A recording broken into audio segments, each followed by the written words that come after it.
Hey, what it do, y'all? It's your boy E2 Blue coming back at you again, man. And it's been a while, but we here. It's the off season. You know how it is.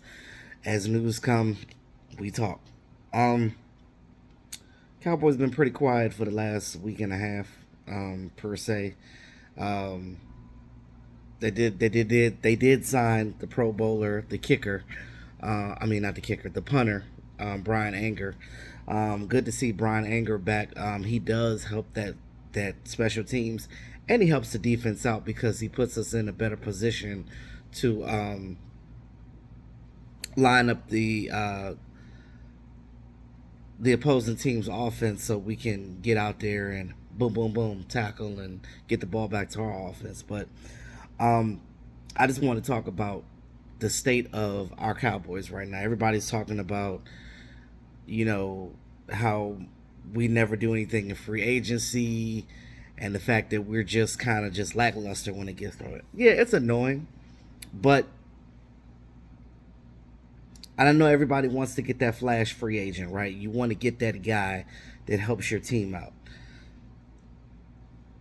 It's kind of a give or take when it comes to free agency, right?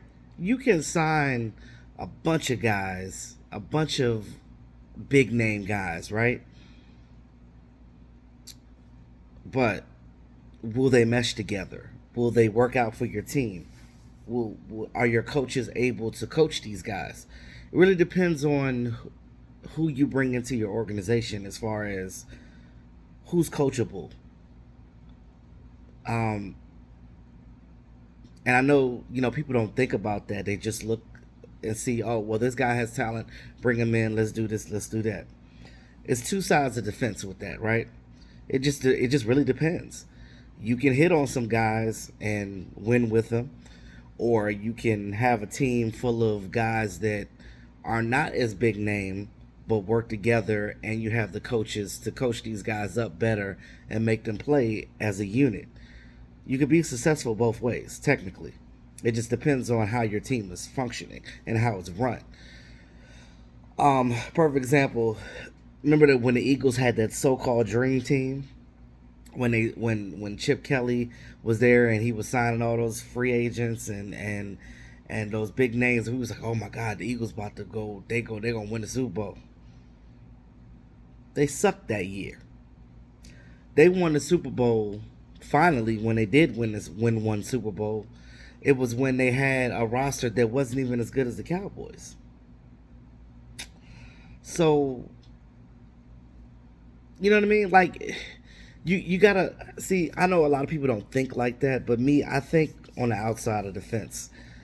As a normal fan, you're gonna be a homer, right? You're gonna want the best for your team. You're gonna want to do this. You're gonna want to do that. You're gonna want to do that. But I have to understand there's a business side of football. Um, it's hard for me as a YouTuber, as a vlogger, to be more of a fanboy as I used to be because I still have a job to do on this channel to speak things that make sense, and I have to speak from a different angle sometimes. You know what I mean? Like, yes, I'm with the rest of the fan base when it comes to I want to see this and I want to see that too. But do I want Bobby Wagner? Hell yeah, I want Bobby Wagner. Will it happen? More than likely not. But who the hell knows? All I know is that the issues that I personally have with this front office is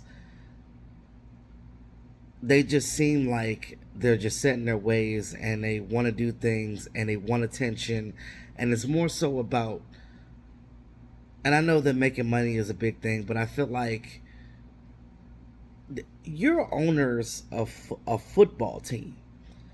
Your only goal is to win games, right? And yes, the money will come with that because then the fan base will be happy and then you'll bring more money in.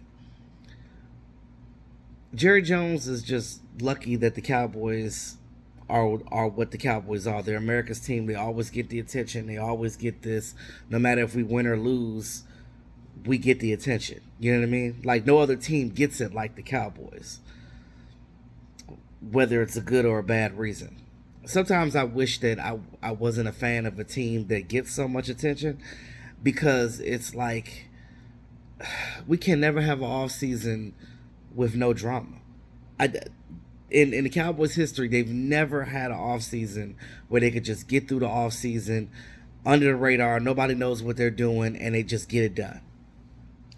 No, we got to be in the limelight every week, every time something goes there. Even when it's a slow news day, Jerry Jones got to come out and say something. Stop telling the media and stop telling the fans and stop coming out and saying what your plans are, because you are fucking it up. For you to bring players in, you're messing up your roster, you're making players upset, and you're confusing the damn fan base. We talked about this Amari Cooper situation, right? Everybody kept saying, oh, well, the Dallas Cowboys could have redid his contract to keep him. Yeah, they could have. Like the Browns did. The Browns just redid his contract now that they know that they got Deshaun Watson over there. The Cowboys didn't redo his contract because, one, they didn't want Amari Cooper long term. Two, if you would have kept kicking that money down the road, you wouldn't have been able to sign CeeDee Lamb later in the future when his rookie contract is up, because that's the goal in 2024 or 2025 is to get CeeDee Lamb's second contract, and he's going to get a lot of money. So, with that being said, that's the real reason. And again, just like other teams got rid of their top players, like the Green Bay getting rid of Devontae Adams, it's salary dumps, right? Now, did I want to see Amari Cooper go? Fuck no, I didn't want to see him go. Definitely not to go to the damn Browns. And then the other thing was, oh, why didn't we get big dollar money from the Amari Cooper situation? Well, why? Because of the simple fact that, again, I said they open their mouths too much and let the media and everybody know exactly what their moves and what they're thinking and what they're trying to do. Everybody and their mama knew that the Cowboys were trying to get rid of Amari Cooper.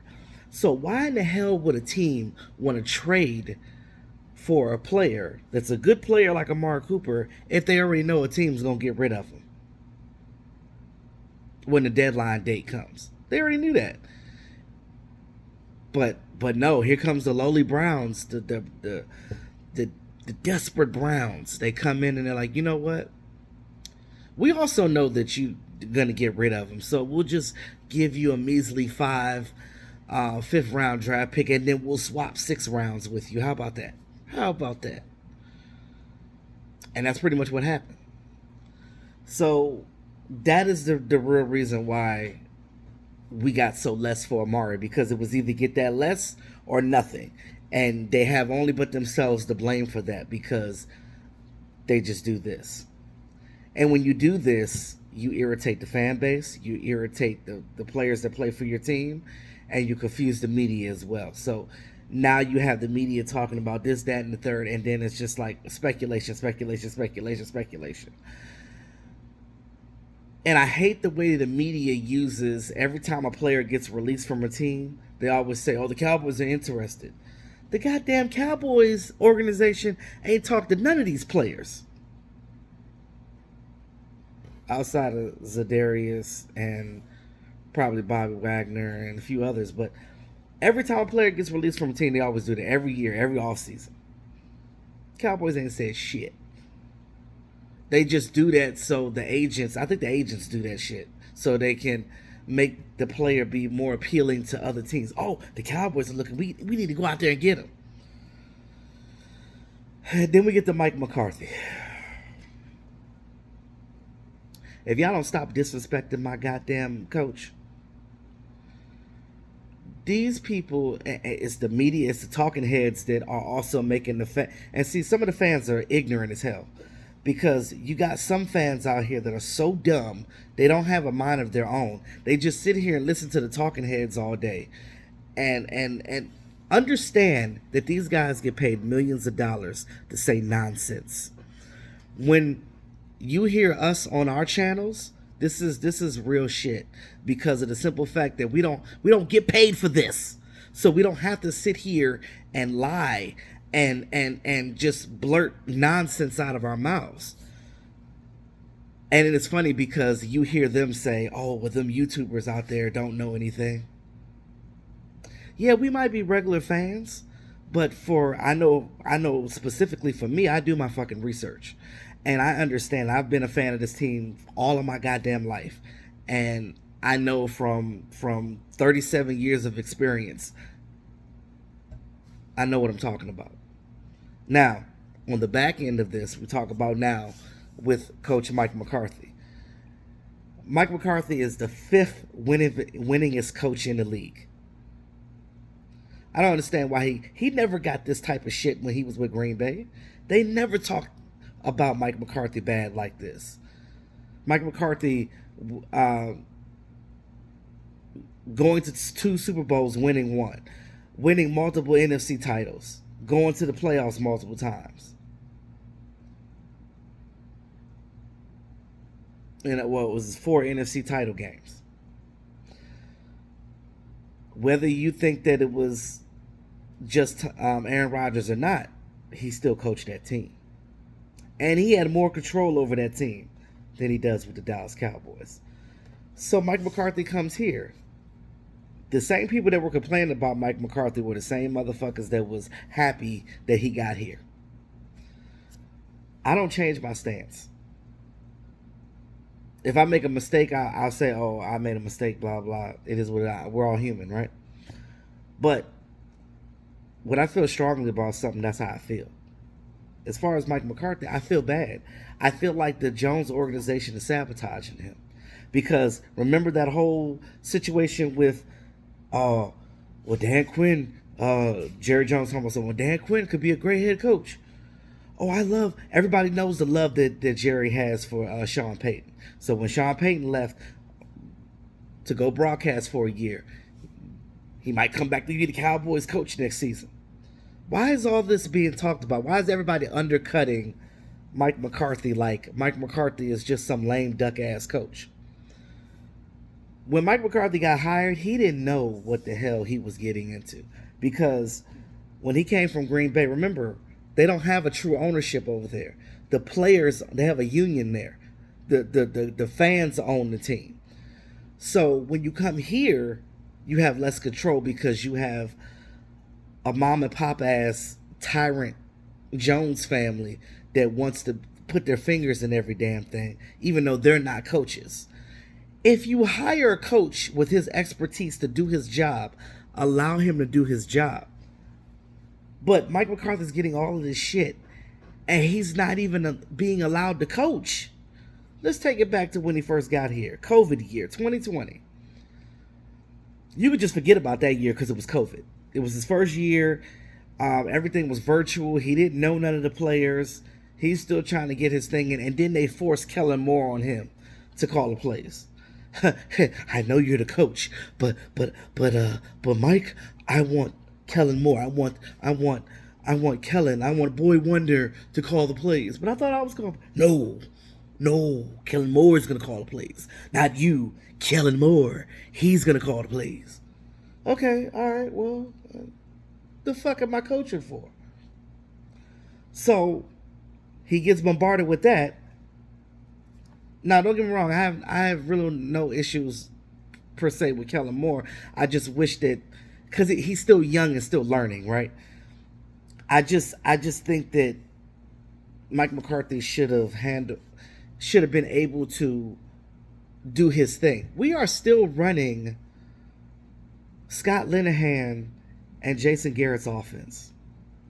Y'all do realize that, right? With a little bit of tweaks that Mike put in. Like, Mike put his philosophy in and what he expects from the players, and the players love Mike. The players love Mike. The players don't have no issues with Mike. But the problem is, he still has not installed his system yet, because the Cowboys are still stuck on this old shit, because you have Kellen Moore calling the plays, and Kellen Moore doesn't know what Mike McCarthy... So why in the hell would you not let this new coach show Kellen Moore, hey, this is how I want things to run, because I'm the head coach, and then we can figure things out, and then we can put you in here, and then you can learn off of what I'm teaching you.